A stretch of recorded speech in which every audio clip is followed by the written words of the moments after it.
You're listening to me, Manny, Masih, in the afternoon, and I'm with you until 2:30. Then we got Sports Roundup later on today on BBC Radio Gloucestershire. We're talking about table tennis, partly because it was the Olympics, and Team GB usually does field a lot of players, about, between 10 and 15 every year. But they haven't won very many medals, though. But it just did prompt me to go and have a look into table tennis, because I used to play table tennis many, many years ago. So I went along to Cheltenham Table Tennis Club and got a lesson from Simon Pratten, a 30 years veteran who is the chairman of the club and plays in Division 1. Plus, he's a Level 1 coach. And since I gave up playing table tennis 21 years ago, they now play a game up to 11 points instead of the old 21 points, and they play best of 5 games instead of the old 3 games. And to make it more exciting for the spectators, they've added lots of little sort of things, plus a few other changes as well, and I spoke to Simon Pratten about them. The ball size has also changed. The ball size has gone up from 38mm to 40mm. And what difference does that make to the game? Slow the game down very slightly, and there's a lot more topspin now than there used to be. It's allowed less emphasis on the service, so you can get less spin now with the bigger balls. Of course, the rubber technology has changed as well, but generally it's a good thing. When's the rubber technology on the bat? Yeah, the rubber technology is slightly more advanced now. It's much more. The game is much more from maybe 15, 20 years ago.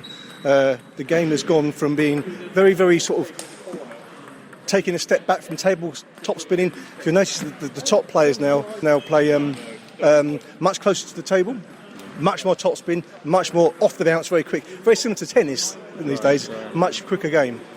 Okay, so what's the first thing I need to know then if I want to learn to play table tennis? The table hasn't changed. It's a 9 by 5 foot table. So do you want to pick a bat up? Yeah, sure, yeah. Let's have a look.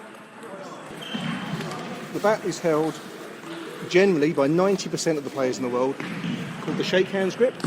And you hold the bat, essentially, it's almost essentially like if you shake hands with somebody, you put your bat between the finger and your thumb, like that. Yeah. It's called the shake hands grip. Some people call it the pistol grip also, it's like a gun. Yes, yeah. So if you hold the bat like that. Okay, got it. And of course the Chinese, I've seen them, they hold it differently, don't they? Yeah, very slightly, yeah. I mean, it's slightly out of fashion now, it's called the pen hold grip. Yeah. So if we can just stand at one end of the table, Manny. So if I'll come this end. So what we can do, I'm left-handed, but you're right-handed, I think? Yes, yeah. So what we'll do, we'll just hit some forehand. So the basic forehand, for a right-hander, is knee slightly bent. Yeah. Your left foot very slightly in front of your right foot. Okay, got it, yeah. Body weight forward, a slight curve in your body.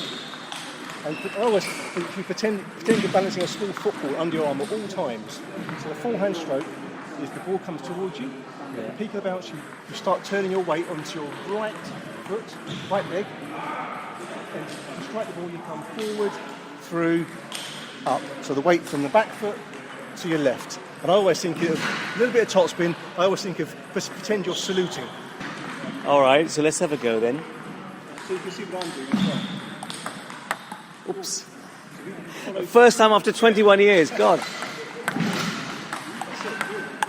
Hello. No.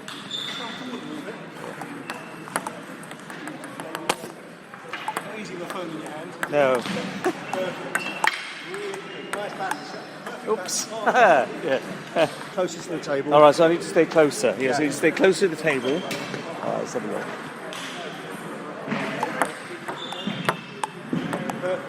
That's it, just rub it all over. Oop. That's perfect. Mark shows great balance. Oh, you played this before. Right, brilliant. Okay, so tell me something. I mean, when you're watching the Olympics and so on, and people are like, it looks very fast. It is, yeah. And so, what's the technique of spinning the ball, making the ball spin? Yeah, so the top spin obviously is the attacking stroke, similar to a tennis stroke. 15, 20 years ago, there was a lot more defensing players, but with the advent of the new rubber technology, unfortunately, they tried to slow the game down with the larger ball.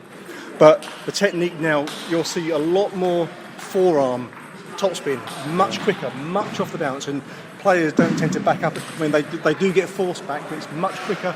Topspin. Topspin gives it control and direction. But what about the bat then? You mentioned the bat and the rubber and so on. So how expensive is it, first of all? Well, you can buy a good quality bat for about £15 to £20.